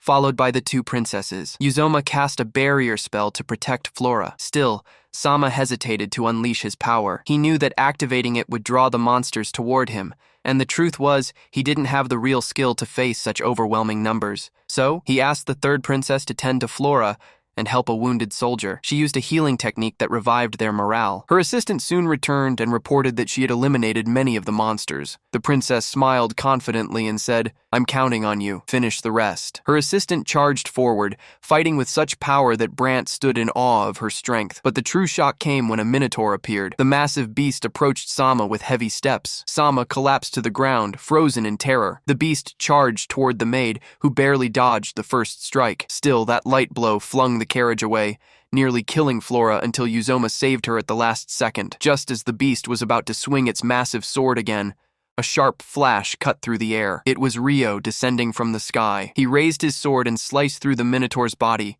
erasing it in seconds. Everyone stood in utter shock. Flora saw his face and immediately recognized him as the one who had saved them before. Back at the academy, moments later, another Minotaur appeared, larger and stronger. Without hesitation, Ryo charged at it, clashing with its massive blade and throwing it deep into the forest. Then, a third monster emerged. Ryo met it head-on with swift and decisive strikes that left everyone speechless. As he got closer to Flora, he recognized her too. Ryo looked around in disbelief. He couldn't comprehend how he had encountered the princess in a place like this. He muttered to himself, "I never imagined I'd see her here." Suddenly, Princess Uzoma addressed him, thanking him, and introducing herself as the ruler of Amandi. In return, Ryo introduced himself as Haruto. At that moment, Flora's eyes widened in surprise, as if she suspected he was the same Ryo she had known before, but she wasn't entirely sure. Ryo noticed her expression and asked calmly, "Did I do something to trouble you, princess?" She replied, somewhat flustered. "No, not at all. I just feel like I've seen you somewhere before," Ryo answered with a slight smile. "I don't think that's possible." Just then, Flora's attendant spoke up. "If the princess feels like she's seen you before, perhaps you're a noble and not just an ordinary man." But Ryo quickly denied it. "No, I'm just a wanderer. I travel from place to place, training with the sword. I have no ties to royalty." Suddenly, a maid approached. The moment she laid eyes on Ryo, she recognized him instantly. Calling out his name, she said, "Haruto, I was the one who helped you at Ra's shop that day. I'm Chloe." This came as a surprise to the princess, who hadn't expected Chloe to know him. Chloe quickly explained, "I was in charge of the main branch in Amanda, and I met him there." The princess looked at her in shock, then turned to Ryo and said, "I had no idea you were one of our customers. Thank you again." At that moment, Sama appeared and introduced himself as the newly summoned hero. As soon as Ryo heard his name, he immediately deduced that he too had come from Japan. He smiled and said, "So, you're the one everyone's been talking about. Rumors of you are everywhere." Sama replied confidently, "That's right." Ryo responded with respect, "It's an honor to meet you." Sama smiled. "You seem like a skilled swordsman. Your battle was incredible." Ryo replied humbly, "Truthfully, you all far surpass me. Just being among you makes me nervous." Princess Flora looked at him in disbelief and said, "How can someone who slayed a meaner without even blinking say that?" Suddenly, Sama began to show signs of jealousy. He urged them to keep moving, and the group continued on their way. Meanwhile, Ryo couldn't help but notice how strangely Flora was behaving around him, as though she truly did recognize him. It puzzled him even more, especially seeing how quickly Sama had integrated with everyone. Ryo then offered to repair the carriage that had been damaged by the monster. The princess turned to her maid, Arya, and said they should inspect it first, but Ryo stopped suddenly upon hearing the name Arya. It felt oddly familiar. A memory flashed in his mind. He was flying with Celia and Aisha, and he had said to them, "Once we cross this forest, we'll reach Amandi." At that very moment, Aisha had sensed a battle taking place between Arya and a group of monsters. They all rushed toward the fight. There, Celia recognized Arya and said to Ryo, "She used to be with me at the academy. I heard she now serves the daughter of Duke Kree." A massive monster appeared. Ryo handed Celia over to Aisha and said, "Take care of her." Then he moved toward the beast. Before engaging, Ryo repaired the broken carriage using only his sword. The princess stared in awe and asked, "I saw you command the wind. Is that sword enchanted as well?" He replied briefly, "Yes, but it runs on spiritual energy, not conventional magic." A short time later, Ryo had finished fixing the carriage. Everyone stood stunned by his skill and speed, but before they could leave, their eyes were drawn to the massive sword of the monster still embedded in the earth. Ryo channeled his spiritual energy and effortlessly pulled it from the ground. Their eyes widened in shock. Everyone stared at him in amazement. Even the princess couldn't believe the strength he possessed. At that moment, Ryo thought to himself, "This man possesses terrifying magical energy." He boarded the carriage with them. The princess turned to him and said, "When we reach Amandandi, I will thank you properly." He replied, "It would be my honor." Meanwhile, back in the spirit village, Miharu and her sisters were learning the language of this world and training to use spiritual energy through magic. Doris herself was overseeing their training. As Miharu's younger sister walked alone, she saw a group of children playing and was reminded of the happy days she once shared with Miharu and Ryo. The laughter, the joy, the moments when Ryo had promised he would always stay with them and never leave. But in the end, he had left and broken that promise. Since that day, she had viewed him as nothing more than a liar. Latina approached and brought her home. They sat together, and after Latina finished telling her own story, Miharu's sister remained silent, deep in thought. Then she spoke softly. There was someone I loved in the past, but he betrayed me and caused me so much pain that I started seeing the world differently. Later, my mother remarried and had a son, my younger brother, and I also gained an older brother, my stepfather's son. Since then, my life changed. He was always by my side, helping me, caring for me with a kindness I could never forget. That's what made me cling to him. That's what made me feel like I wasn't alone in this world. Meanwhile, in the great empire of Proasia, Emperor Nettle sat in his grand palace. One of his loyal subordinates appeared before him and said, "It seems, my lord, that you're planning to launch a new war." The emperor smiled arrogantly and replied, "Yes, I want to ignite war by any means necessary. I seek to expand my power and take control over the rest of the kingdoms. I've already sent an envoy to the neighboring kingdom. This will be the first step in the plan." Then came the twist. A familiar figure entered the room. It was Rice, the envoy sent to the kingdom. Through his manner and words, it became clear that he and the emperor had shared plans and had been in secret alliance for some time. A quiet yet cunning pact had been taking shape behind the scenes, filling the atmosphere with tension and silent calculation. Rice turned to the emperor's aide and said, "Frankly, I have a request. I need your support. I want to succeed in kidnapping one of the princesses, Flora to be exact. Having her in our grasp will accelerate the execution of our plan. But the mission is extremely dangerous, and I cannot do it alone. That's why I need your full support. Without it, there's no guarantee we'll succeed." The next day, Ryo entered the city accompanied by his assistant, whom he dropped off before heading straight toward a restaurant in the city center. There, he found Celia and Aisha sitting together. He greeted them and informed them that he had decided to stay in the city for a few days. He told them about his encounter with Flora, and Celia asked, "Did she recognize your identity?" He replied, "It seemed like she sensed something, but she didn't show it outright." He then asked her to teach him proper etiquette, as he would soon be meeting with the princesses. That evening, Flora's attendant was sitting with her, speaking about her maid, Arya, and expressing great admiration for her skills. The princess thanked him, then asked a strange question. Shouldn't the hero be the one with the power to change this situation? The attendant nodded, saying she was right, but explained that the current hero still lacked the experience needed to fully master his powers. The princess replied that she didn't quite understand the nature of his strength. He couldn't fight the monster,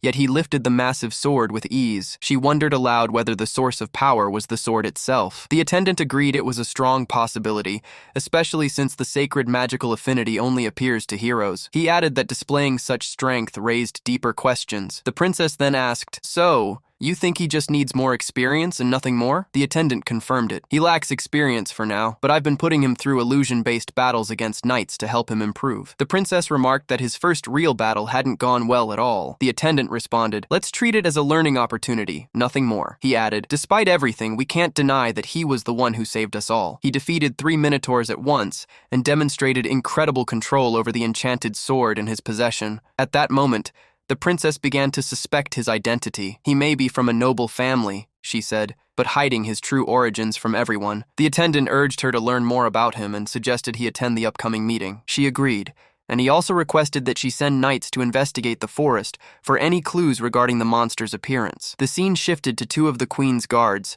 walking with 2 young women, clearly taking advantage of them for money. The girls had no idea the men were soldiers. They thought they were just regular nobles. As they walked, the guards grumbled about the hero's orders, their faces showing clear resentment. They hated him. They didn't see him as a real noble and certainly not worthy of leading them. He was just a man from another world. They reached a hotel and demanded a specific room. The receptionist told them it was already occupied and offered other rooms, but they refused. They even offered to pay triple the price, but the employee declined firmly. They became aggressive, threatening him with their authority. Unbeknownst to them, the room they demanded was the one currently occupied by Ryo, Celia, and Aisha. Ryo heard the shouting outside, and suddenly the guards burst into the room. The frightened hotel staff rushed to apologize to Ryo. Ryo, calm and cold, turned to the guards and asked what they wanted and why all the commotion. Upon recognizing him, the guards said they were among the group he had once saved. As Ryo learned their names, we discovered they were Stuart and Alfor, his former classmates at the academy. They immediately began mocking him as they used to. Ryo replied flatly that he didn't remember them and didn't want to. When he asked why they were here, One of them said they wanted to use his room. Despite this, Ryo responded politely, "I was just having my meal. You're welcome to come in and eat if you'd like." He got up to leave with Celia and Aisha, but one of the soldiers stopped him and asked him to stay for dinner. Ryo replied calmly, "I've had enough to eat." The soldier grew agitated. "So, you're rejecting our invitation?" He accused Ryo of arrogance, calling him a commoner. "You may be skilled with a sword, but you're still just an ordinary man." At that moment, the hotel staff intervened, warning Ryo that continued trouble with guests would force disciplinary action. Ryo prepared to leave again, but the soldier blocked his path. "You don't know how to show proper respect to nobles," he sneered. Ryo replied coolly, "Unfortunately, I was born an ordinary man," he added. "I don't like raising my hand against others for their actions, but I heard that regional laws allow duels under certain circumstances." That sentence was all it took to enrage the guard. "How dare you speak to me like that?" The soldier lunged, but Ryo easily dodged the blow and controlled the situation. In a blur, he delivered a crushing strike that knocked both Stuart and Alfred to the ground. Word quickly reached the princess's assistant. She was embarrassed by what had happened. This was not how she wanted Ryo to see the nobility. Determined to fix the situation, she decided to apologize to Ryo in person. At the same time, Flora's aide resolved to teach the soldiers a lesson they'd never forget. He confronted them in fury. "I never expected anything good from you two, but this," he scolded them harshly. "Your foolishness has become my burden." He announced that they would receive no second chance. "The punishment will be the stripping of your titles. You'll no longer be nobles," the soldiers protested. "It was just a fight with some swordsmen," but their father shouted furiously, "That swordsman possesses a talent that far exceeds yours. He defeated 3 monsters at once with terrifying power and perfect mastery over his sword. Do you think you could do that?" He then declared, "I will give you one last chance to restore your reputation. You'll participate in the investigation of the forest. Princess Flora herself will oversee it. If you prove yourselves, I may reconsider my support, but if you fail, you'll be sent back to Rodania and imprisoned for life." In the end, they agreed, but he made one condition clear. They must apologize to Ryo first. Though they felt humiliated, they had no choice. Meanwhile, the princess was with Ryo. She informed him of their apology and said she would grant any request he asked of them. Ryo replied quietly, "I accept their apology and I don't need anything from anyone." Later, he went to the palace where the 2 soldiers arrived and bowed before him. Without hesitation, Ryo accepted their apology. After that, he joined the hero and the rest of the group again. The princess asked him about the beginning of his journey. He told her he had started at the age of 11 after the death of his parents and was now 16. At that point, the duke's assistant offered him a position in the palace that would allow him to quickly rise to nobility, along with a generous salary because his strength was more than deserving. But Ryo firmly refused. He said he preferred to live freely on his own terms without constraints. At the same time, the soldiers who had clashed with Ryo went into the forest as the princess had requested. They searched for any clue that might explain what had happened. One of them was furious. "Why am I forced to do this? Why do I have to walk with useless soldiers for the sake of someone like Ryo who doesn't even deserve it?" As they continued walking,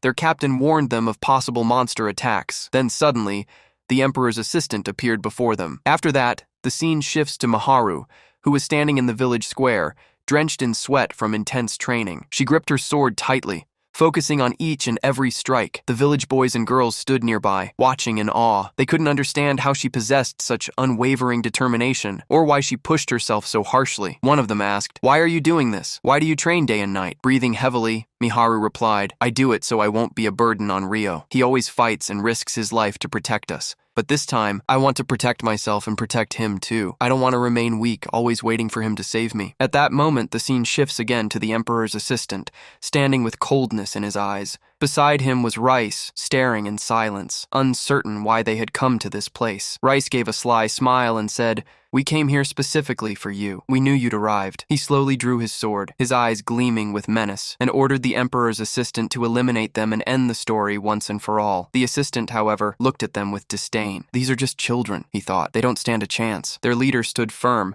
but the assistant lunged at them with terrifying speed, striking them down one after another. Soldiers fell before him like leaves in the wind, and in a matter of moments, only weak and broken bodies remained on the ground. Then Rice stepped forward calmly, taking note of the names of the fallen soldiers. From his expression, it was clear this was not just an ambush. Something far bigger was being prepared. A few conscious soldiers tried to flee, including a noble guard, but before they could take 2 steps, the assistant appeared right before them, grabbing them with overwhelming force, leaving no room for escape. At the same time, Ryo was bidding farewell to Flora after meeting her, but she invited him to a tea party. He accepted. His presence seemed to have left a strange impact on Flora, enough for the hero Sama to notice.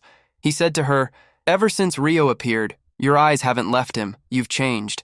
She tried to justify herself, saying she was merely trying to understand his talent for the good of the kingdom. Then we return to Rice, who suddenly wakes up to a horrifying nightmare. He realizes that the soldiers who were once with him had now turned into monsters. He watches in terror as one of his comrades transforms into a beast right before his eyes. One of them says, "We've turned all your soldier friends, and you'll be next. But this time you won't be like those ghosts. You'll be something different." They implant a strange jewel into his body, causing him unbearable pain as he begins to transform into a hideous, terrifying creature. Meanwhile, the Duke notices that the group of soldiers he had sent hasn't returned, and there's been no news from them. Worry begins to creep into his heart. He decides to wait one more day, and if they don't come back, he'll search for them himself. "I was right," he mutters. "We need someone more talented to help us." At the same time, Flora was lost in thought, trying to piece together her feelings about Ryo. She was confused by how strangely she'd been acting toward him. Then the Duke arrived and informed her of what had happened. He apologized, saying,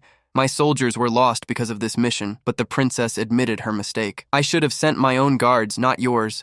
They may already be dead." She suggested sending a stronger group this time. The Duke proposed we should have Ryo accompany them. He might be the key to victory and to eliminating the monsters for good. The princess agreed to the idea. Back with Rice, he was now standing among monsters. His assistant informed him that the noble soldier's transformation was complete, and they would begin their movement by dawn. This new creature was far more powerful than the rest, highly skilled in combat, and would be a deadly weapon in the upcoming battle. Elsewhere, Aisha woke Ryo and informed him of a terrible threat. Monsters had started to appear and had sensed their presence, but hadn't yet pinpointed their location. Meanwhile, the monsters were drawing closer, and the soldiers quickly blew the alarm horns to keep people inside their homes. Celia woke to the sound of the loud sirens and ran toward Ryo, her heart filled with worry. She asked what was happening, and Ryo calmly responded, "Our priority is to gather information about the attacking monsters." Celia insisted on fighting. She told him she could use magic well. He agreed, and went to assess the situation himself. There, he discovered that the monsters had breached the city's gates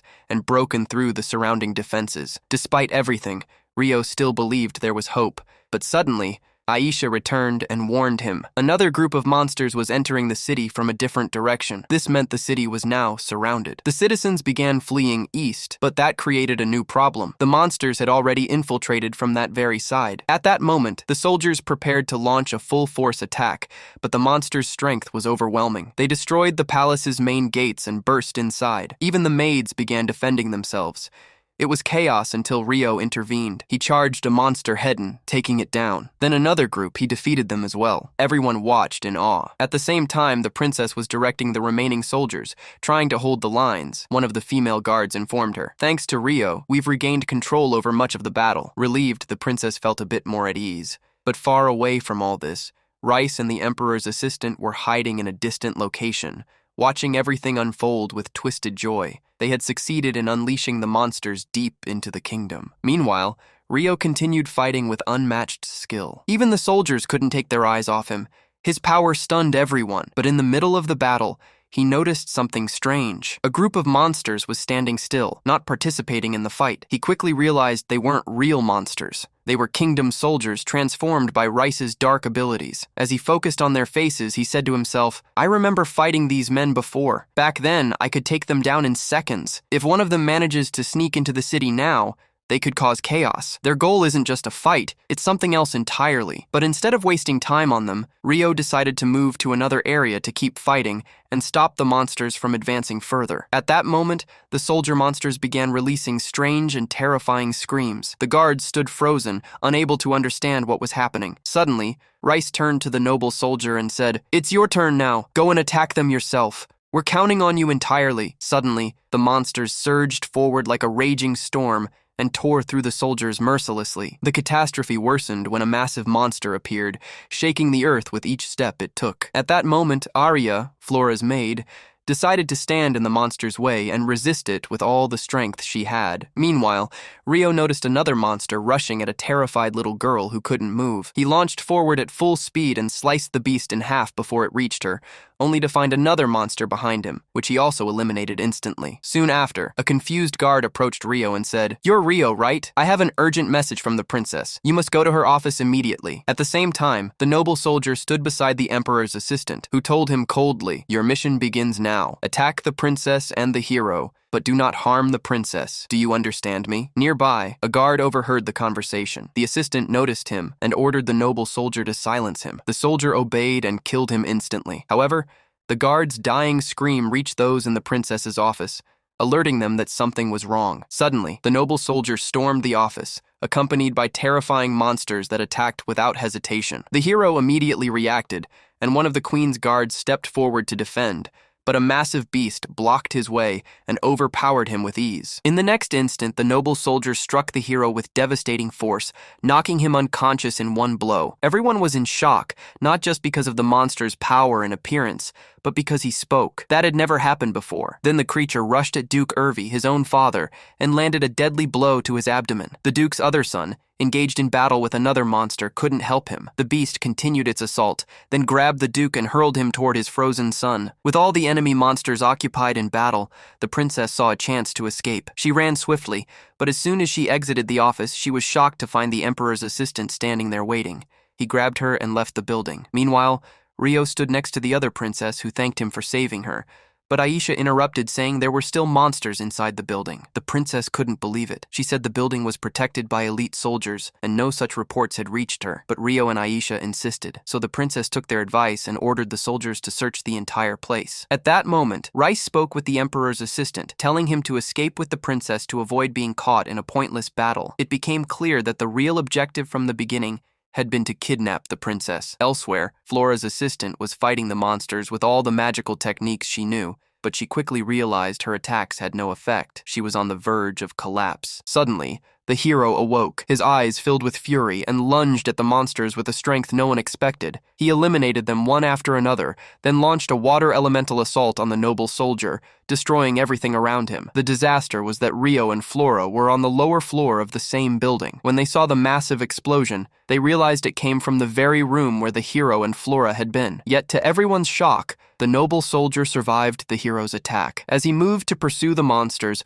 Rice suddenly struck him from behind with a powerful blow that knocked him out. Then Rice looked at the soldier and ordered him to head into battle with the remaining enemies. As he left, Rice drew a magical circle on the ground, summoning wave after wave of terrifying monsters that began attacking the citizens. A group of soldiers quickly surrounded them, and a fierce battle erupted in the streets. On the other side, Ryo stood in the heart of the battlefield, swiftly decapitating monsters at incredible speed. But then his eyes fell on a scene that froze him in place. Flora had been captured. She was being held tightly by one of the enemies, screaming in pain and fear, calling out to the hero and the others for help. The enemy raised his weapon, threatening to cut off her leg if anyone moved. Ryo focused on the enemy's face and voice. When he pieced the details together, he was shocked. It was the same man who had hunted Dima, the same man who had killed his mother. His heart burned with vengeance. But Aisha came to him and said, "You must go after the kidnapper. I'll handle the monsters." She used her magic to erect a massive barrier to stop the beasts from reaching the citizens. Ryo accepted her words. Before leaving, he looked at Flora and made a vow in front of everyone. "I will save you, no matter what it takes." Then he rushed off after the enemy. Meanwhile, the others couldn't understand why the number of monsters was still increasing. Aisha continued her task, erecting barriers to protect the people. The princess was stunned by Aisha's immense magical power. It felt as if she came from another world,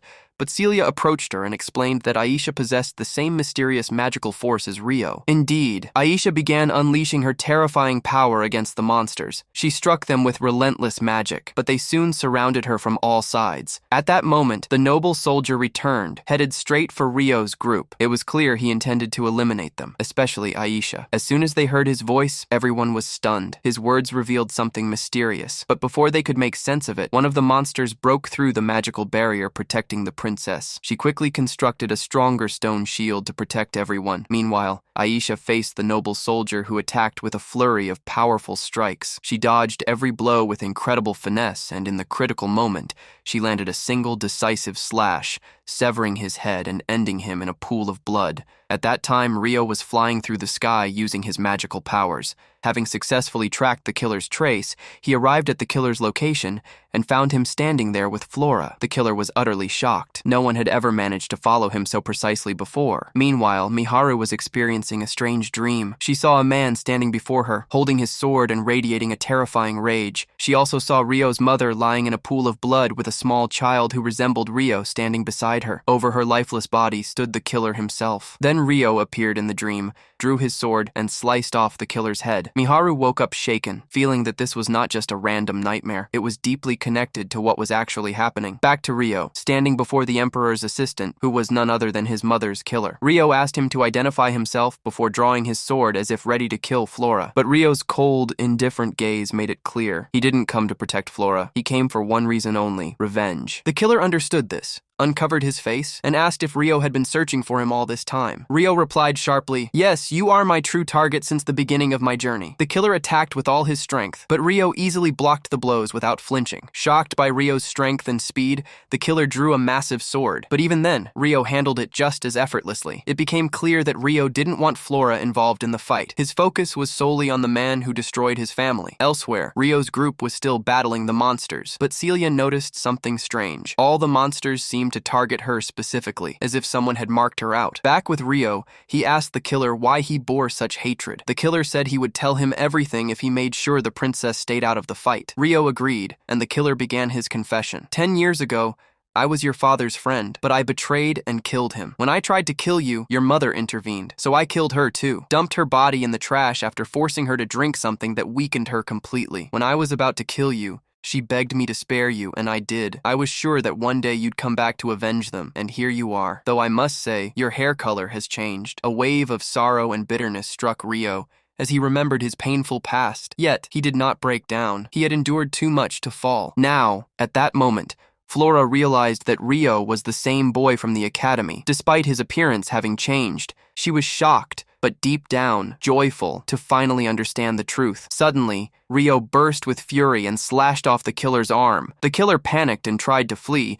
but Ryo chased him at incredible speed and struck him again. Still, the killer escaped once more. Enraged, Ryo cut down all the trees in the forest to gain visibility, eventually finding him again. He launched a blazing attack that overwhelmed the killer, who realized he was utterly outmatched. As the killer attempted to heal himself, Ryo burned his arm and destroyed one of his eyes. He stabbed him with his sword but didn't kill him. Instead, he left the sword inside him, unleashing flames that scorched him from within. In one final act of desperation, the killer tried to strike at Flora, but Ryo instantly protected her. That's when Rice appeared and took the killer away, saying to Ryo, "We'll come back for you once we're ready to face your power." As they vanished, Ryo heard the killer call out Rice's name. Before disappearing, they left behind a massive dragon that unleashed a terrifying fire breath. Even Celia and Aisha from far away felt its power, but the killer knew Ryo would survive, and indeed, Ryo defeated the dragon with his full strength. After the battle, Flora ran to him and said, "I knew it. You're Ryo. I was sure from the beginning." But Ryo, cold and detached, replied, "Forget anyone named Ryo. Act as if you've never met him." His words deeply wounded Flora, who turned away, heartbroken. Meanwhile, the princess thanked Aisha and Celia for everything they had done. She said that without their help, she would never have made it this far. They began treating the injured. It turned out that Dookie was seriously wounded, so Celia used her healing magic to save him. When the Duke learned that Flora had been kidnapped, he became deeply worried. No one knew what had happened to her. Flora's maid blamed herself for encouraging her to run away, and the others tried to comfort her. Later, Ryo brought Flora back to her home and reassured her family. He told them the kidnapper had escaped, but also revealed something shocking, that he had known the man for a long time, and that the kidnapper was directly tied to his dark past. It was clear this was deeply painful for Ryo. Meanwhile, after many failed attempts to heal the killer, Rice said, "We have no choice but to use the stone." He plunged it into the killer's body and warned him, "If you ever see that boy again, don't even think about fighting him. He's far stronger than you." Ryo later met with Aisha and Celia and told them everything that had happened. He explained that the kidnapper was the same man who killed his parents. Celia looked at him with sympathy, placed her hand on his shoulder, and promised, "I'll always be by your side, no matter what happens." Ryo then sat down with the Duke, who revealed another secret. The killer had once been a candidate to become the royal sword, but instead became the imperial sword. The reason he was never appointed in the kingdom was because of a disaster involving a noble family. Since that day, he held a deep hatred for the queen, and that's what led to Flora's kidnapping. The Duke added that someone else was helping the killer, but no one knew who.